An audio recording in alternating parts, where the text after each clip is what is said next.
그 어떤 10분보다 알찬 10분 뉴스하이킥 하프타임 120만 요정 오윤혜 씨 나오셨습니다. 어서 오세요. 네, 안녕하세요. 오윤혜입니다. 반갑습니다. 네. 네. 자, 오늘도 제가 많은 소식들을 준비했습니다. 아, 네, 기대하겠습니다. 오늘 가져온 소식 말씀해 주시죠. 세 가지가 있는데 첫 번째 이제 오늘 아침에 인스타그램 쇼츠를 보니까 윤석열 대통령 굿즈에 대한 이야기가 많더라고요. 오, 네네네. 그 티셔츠가 있어요. 윤석열 네. 대통령이 가슴에 손을 올리고 사람에게 충성하지 않습니다라는 멘트가 적혀 있는 티셔츠. 굿즈의 종류들입니다, 지금. 아, 네. 보이시죠? 사람에 충성하지 않습니다. 않습니다. 그리고 뭐 시계, 티셔츠, 머그잔 등등 해가지고 팝업 스토어를 검토 중이다. 지금 용산 어린이 정원에서 판매를 할 것이다 하면서 이제 굿즈를 팔려고 이제 판매한다는 이제 기사를 시계도 봤는데. 판다고 하시고요. 네네. 그래서 엄청나게 이제 많은 사람들이 댓글로도 이제 워낙 인스타그램이나 쇼츠들은 이제 젊은 분들이 많이들 보기 때문에 댓글들이 너무너무 재미있긴 했는데 대통령 자리는 팔 생각 없느냐부터 해가지고. 근데 이게 지금 타이밍에 과연 이것을 해야 되는가. 지금까지 정말 수많은 참사에서 본인은 책임에서 쏙 빠졌잖아요. 사과 한마디 없었고 뭐만 안 되면 전 정권 소환했는데 이렇게 누릴 거는 빠짐없이 누리는 대통령으로서 뭔가 그런 것들은 빠짐없이 누리는 모습에 더 MZ세대들이 분노하는 게 아닌가. 그래서 대통령 놀이 말고 대통령 노릇을 해주셨으면 좋겠다라는 바람을 놀이가 아니라 담아. 노릇을 했으면 좋겠다. 네. 이 굿즈 네. 혹시 유튜브에서 볼 수 있는지 모르겠는데 티셔츠에 이 경례하는 네, 가슴에 손을 얹고 네. 사람에게 충성하지 않습니다. 네. 저는 뭐 굿즈를 팔 수도 있고 그게 하나의 아이템이 될 수도 있다고 봐요. 정치인 굿즈 자발적으로 만들어진 최대 정치인 굿즈는 체 개발아 굿즈입니다. 체 개발아. 아, 그렇네. 여러 티셔츠부터 티셔츠부터 해가지고. 시작해서 모자부터 엄청나게 많거든요. 네. 대중들에게 그만큼 인기가 있다라고 하는 것도 매우 좋습니다. 네. 그다음에 문재인 정부에서도 굿즈 만들어서 판 적도 있고요. 네. 저는 굿즈 그 자체를 뭐 이렇게 과하게 비판하고 싶진 않아요. 네. 다만 그것을 왜 굿즈가 판매되는 것 자체에 대해서 MZ세대들이 그렇게 비판적인가에 대해서 생각을 해보셔야 될 거라는 꼭 거예요. 생각을 해보셨으면 좋겠습니다. 예, 네. 마치 무슨 진짜 놀이를 하는 것처럼 보일 수도 있다는 점이 있고요. 그다음에 본인의 장점, 굿즈에서 가장 큰 장점으로 내세운 게 지금 네. 세일즈 포인트를 사람에게 충성하지 않습니다잖아요. 네.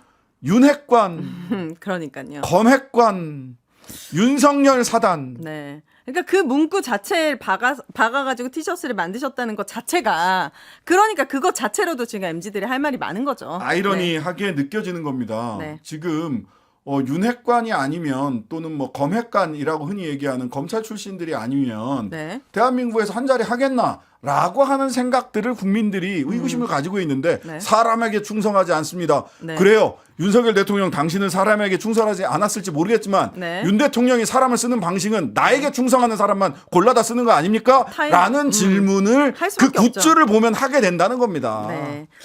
어쨌든 요게 첫 번째 뉴스고. 네. 자, 두 번째는 어제 8.15 광복절 축사 관련해서 일본 언론에서도 난리가 났더만요. 네. 역대 대통령과는 이례적으로 일본 비판이 없다. 차이가 아주 두드러졌다. 그 정도로 두드러지죠. 정말 경악을 금치 못하는 광복절 경축사였는데 네. 이것도 정말 가슴에 불을 질렀는데 자, 행정안전부 산하의 일제강제동원 피해자 지원재단이 추진하겠다고 하는 특별법을 보니까 네. 이것도 정말 받아들이기가 힘듭니다. 네. 요거를 이제 사망자에게 1인당 1억 원, 부상의 피해자에게도 이제 1인당 1억 원 이하의 위로금을 국가 예산으로 지급을 하는데 거기에 전범 기업은 쏙 빼고 한국 정부의 예산을 통해서 위로금을 지급하도록 했다는 거예요. 네, 맞습니다. 이거 뭐 마치 문희상 이전에 뭐 문희상 안을 살짝 개정한 것처럼 얘기를 하는데요. 네.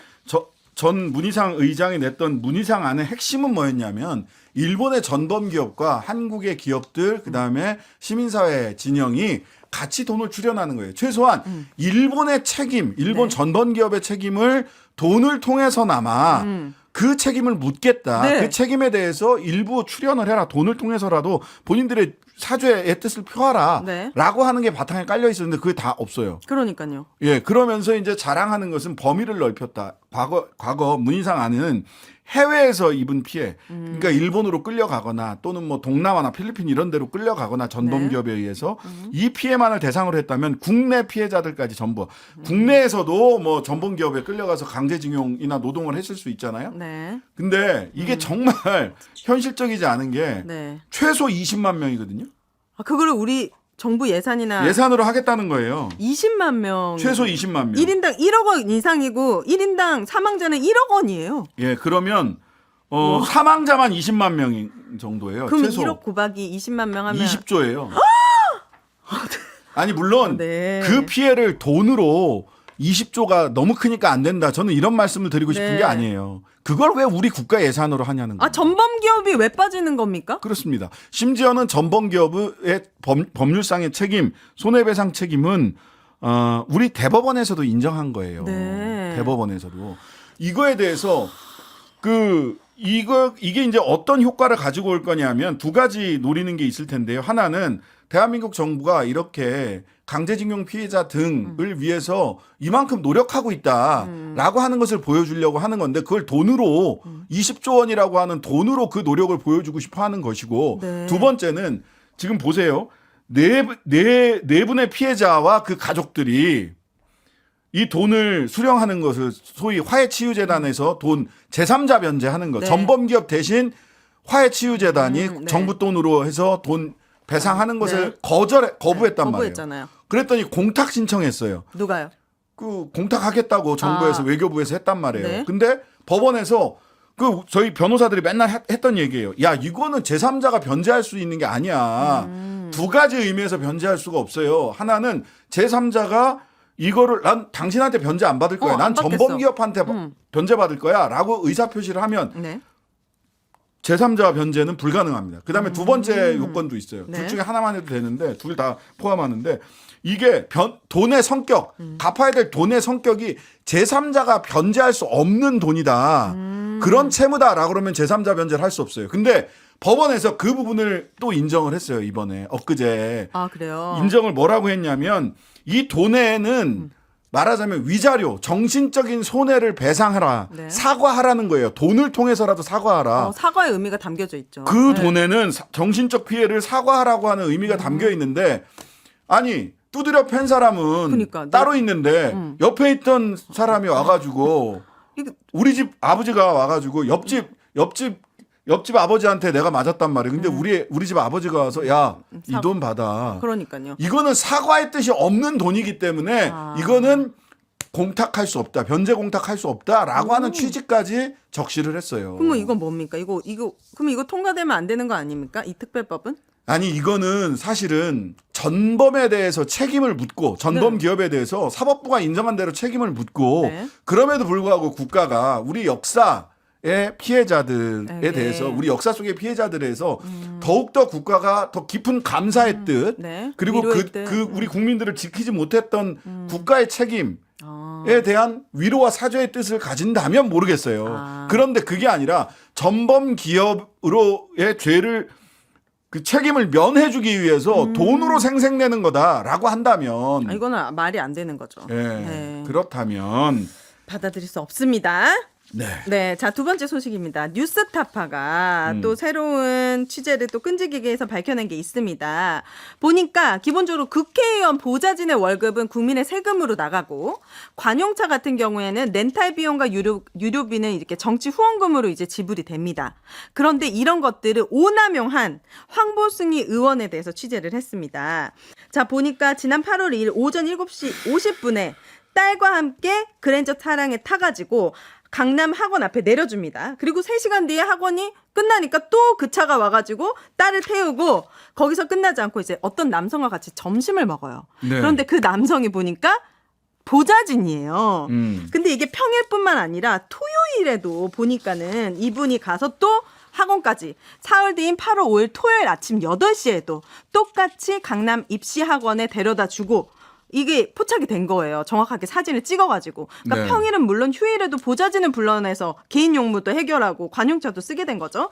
근데 그것뿐만 아니라 이 내연남이 있더라고요, 이분이. 네, 네. 이 내연남이란 사람이 정정복 서윤그룹 회장인데 네. 2020년 이 여야를 가리지 않고 폭넓은 정치 인맥을 자랑했대요. 그랬어요. 2020년에 뭐 국민의힘 박형준 후보 때도 이제 공동 선대위원장을 지낸 그전에는 만큼 민주당 지역위원장이었어요. 네, 맞아요. 근데 이 사람이 5월 24일에 서울에 올라왔어요. TV조선 주관하는 사회 책임 경영 부분 수상자로 선정이 됐거든요. 네. 아주 영향력 있는 CEO로 상 받으려고. 네. 근데 여기에 봤더니 뉴스타파가 이 시상식 영상을 딱 확보해서 분석해 봤더니 이 정 씨가 상패를 받을 때 꽃다발을 건네는 남성 어디서 많이 봤는데? 보니까 그 같이 밥 먹었던 이 보좌진 남성 보좌진 그리고 사진 찍어준 사람 여성분 해봤더니 이분도 황보승희 씨의 여성 보좌진인 거예요. 그래서 이거는 본인이 가지도 않은 이 본 남편에게는 네 능력이 안 돼서 남의 돈 받았다 이거 음성 파일 나왔잖아요. 그랬죠. 비수를 꽂더니 아주 눈물겨운 내연남에게 내조를 하고 있는 모습을 뉴스타파가 포착한 거예요.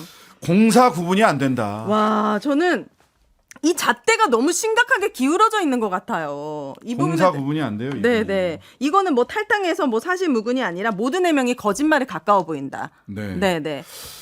너무 공사 구분이 안 된다. 아 진짜 눈물겹네요. 정말 내연남에 대한 사랑이.